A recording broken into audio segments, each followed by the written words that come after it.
વાડજમાં નિર્દોષને ફસાવાનું drugs planting કાવતરું નિષ્ફળ, મુખ્ય સૂત્રધાર ઝડપાયો। અમદાવાદ શહેરના વાડજ વિસ્તારમાં અંગત અદાવતનો બદલો લેવા માટે ફિલ્મી ઢબે રચાયેલું એક ખતરનાક ષડયંત્ર પોલીસે ખુલ્લું પાડ્યું છે। ડ્રગ્સના ખોટા કેસમાં નિર્દોષ વ્યક્તિને જેલ ભેગી કરવાના પ્રયાસમાં પોલીસે કાવતરાખોર સહિત 2 વ્યક્તિઓની ધરપકડ કરી છે। શું છે સમગ્ર મામલો? ઘટના 4 એપ્રિલના રોજ વાડજમાં એક ઇકો કારમાંથી ડ્રગ્સની પડીકીઓ મળી આવી હતી। ષડયંત્ર આરોપી પ્રદ્યુમ્ન લુહારે પોતાની અંગત દુશ્મનીનો બદલો લેવા માટે સામેવાળી વ્યક્તિની કારમાં ડ્રગ્સ છુપાવ્યું અને પોલીસને બાતમી આપી। પોલીસની સતર્કતા વાડજ પોલીસે બાતમીના આધારે તપાસ તો કરી, પરંતુ શંકા જતા ઊંડાણપૂર્વક તપાસ હાથ ધરી, જેમાં જાણવા મળ્યું કે આ કોઈ ડ્રગ પેડલિંગ નહીં પણ ફસાવાનું કાવતરું હતું। ધરપકડ અને તપાસ દરમિયાન સામે આવ્યું કે પ્રદ્યુમ્ન લુહાર આ કાવતરા માટે સંજય ઉર્ફે ડીડીઓ નામના શખ્સ પાસેથી ડ્રગ્સ મેળવ્યું। પ્રદ્યુમ્ન લુહાર મુખ્ય સૂત્રધાર, જેણે ડ્રગ્સ પ્લાન્ટ કર્યું। બીજું સંજય ઉર્ફે ડીડીઓ ડ્રગ્સ સપ્લાય કરનાર। પોલીસનું નિવેદન: લોકો કાયદાનો દુરુપયોગ કરી નિર્દોષોને ફસાવવા માટે ડ્રગ્સ જેવા ગંભીર પદાર્થોનો સહારો લઈ રહ્યા છે, જે બાબત અત્યંત ગંભીર છે। આ બંને આરોપીઓ વિરુદ્ધ ગુનો નોંધી કાયદેસરની કાર્યવાહી શરૂ કરવામાં આવી। અહેવાલ હિતેશ ઠક્કર, અમદાવાદ। તારીખ 4 એપ્રિલ 2025 ના રોજ વાડજ પોલીસ સ્ટેશન ખાતે એક માહિતી મળે છે કે દૂધનાથ મહાદેવ મંદિર પાસે એક ઇકો ગાડી છે, જેનો રજિસ્ટ્રેશન નંબર છે JJ1HY5232।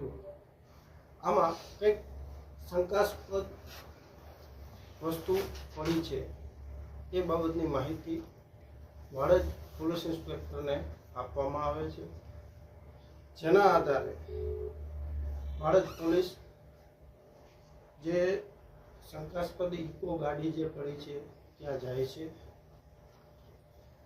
અને માહિતી આપનાર જે વ્યક્તિ હતો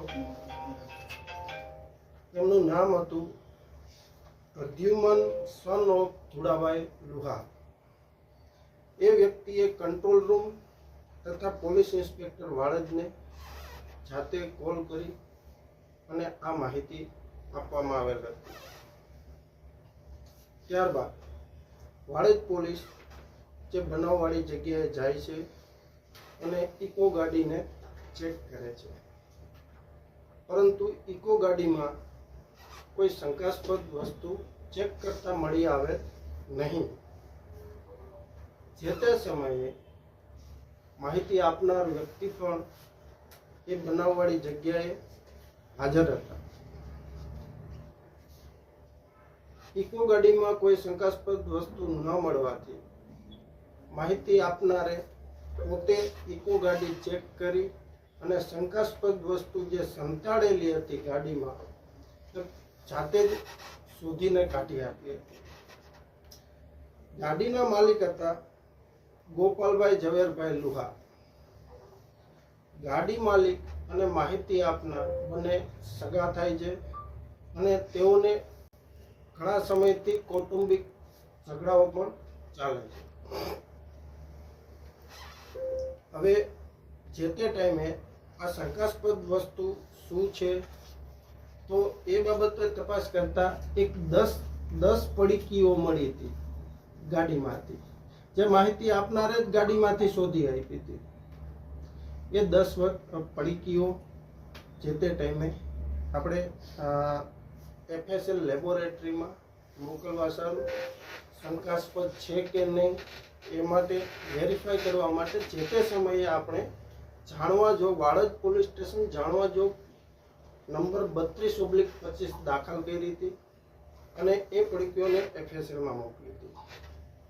ત્યારબાદ જાણવા જોગની વધુ તપાસ કરી તો જાણવા મળ્યું કે આ જે માહિતી આપનાર છે તેઓનો મિત્ર છે સંજય ઉર્ફે ડીડીઓ દેવરાજભાઈ લુહાર।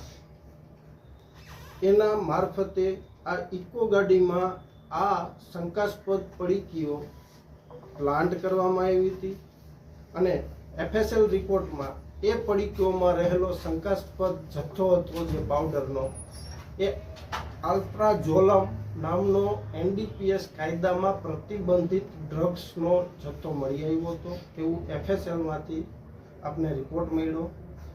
વધુ તપાસ કરી અને સંજયની પૂછપરછ કરી, એમાંથી જાણવા મળ્યું તો સંજયે કબૂલાત કરી હતી પોલીસ સમક્ષ કે આ જથ્થો જે છે એ મને આ માહિતી આપનાર છે પ્રદ્યુમન ધુડાભાઈ લુહાર, એમણે આ ઇકો ગાડીમાં પ્લાન્ટ કરવા માટે જણાવેલું હતું, જેથી મેં આ ગાડીમાં ગોપાલભાઈ ઉપર NDPSનો કેસ થાય એ માટે મેં જથ્થો મૂક્યો હતો.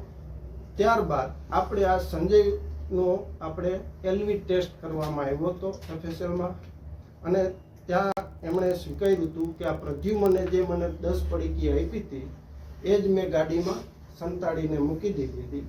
ત્યારબાદ પ્રદ્યુમન જ માહિતી આપે છે કે ગોપાલભાઈની ઇકો ગાડીમાં આ શંકાસ્પદ જથ્થો પડેલો છે, તો જેથી કાયદેસર કાર્યવાહી કરવામાં આવે, જેથી જે તે ટાઈમે આપણે થોડું વાડજ પોલીસને શંકાસ્પદ વસ્તુ લાગી, જેથી જાણવા જોગ દાખલ કરી અને એ જાણવા જોગની તપાસમાં આખા પ્લાન્ટિંગ ડ્રગ્સનો કેસનો પર્દાફાશ કર્યો, જે આધારે વાડજ પોલીસ સ્ટેશનમાં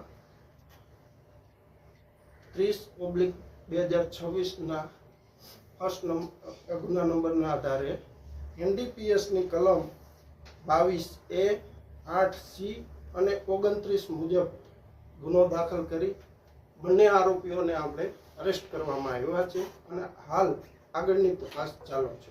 ડ્રગ્સનો જથ્થો ક્યાંથી લેવા હતા અને કેટલા સમય પહેલા ઇકોમાં કઈ રીતે પ્લાન કર્યો? આ ડ્રગ્સનો જથ્થો ક્યાંથી લાવ્યા એ હાલ આરોપીઓ પોલીસ કસ્ટડીમાં છે અને એની તપાસ હાલ ચાલુ છે. એ બાબતે હાલ જણાવી શકાય તેમ નથી, પણ જે સંજય ઉર્ફે DDO છે એના નિવેદનમાં આપણે જણાવ્યું છે કે એ જથ્થો આ જે બનાવના થોડા સમય પહેલા જ ઇકો ગાડીમાં પ્લાન્ટ કરવામાં આવ્યો હતો. પેસેન્જર બનીને પ્લાન કર્યો તો કઈ રીતે? એ એક જ જ્ઞાતિના છે અને ઓળખીતા છે, એ આધારે સંબંધના નાતે ગાડીમાં બેસી અને ઓળખીતા હોવાના નાતે એને ગાડીમાં જથ્થો સંતાડી દીધો હતો. બંને વચ્ચે આ બંને પ્રદ્યુમન લુહાર તથા ગોપાલભાઈ લુહાર બંનેને કૌટુંબિક સંબંધો પણ છે અને સગા થાય છે, જેથી એ લોકોને વર્ષોથી બંને પરિવારો વચ્ચે નાના નાના કૌટુંબિક ઝઘડાઓ ચાલતા આવે છે. એ અગાઉના નિવેદનોમાં પણ જણાઈ આવે છે. આરોપી બંને એક જે સંજય છે એ મજૂરી કામ કરે છે તથા આ જે પ્રદ્યુમન છે એ ઇલેક્ટ્રિકનું કામ કરે છે. આમાં આગળની તપાસ છે જે 1.950 મિલીગ્રામનો કિંમત 19,900નો જે NDPSનો આલ્પ્રાઝોલમ ડ્રગ્સનો જે જથ્થો છે એ આરોપીઓ ક્યાંથી લાવ્યા એ બાબતે તપાસ ઊંડાણપૂર્વક કરવાની કાર્યવાહી હાલ ચાલુ છે.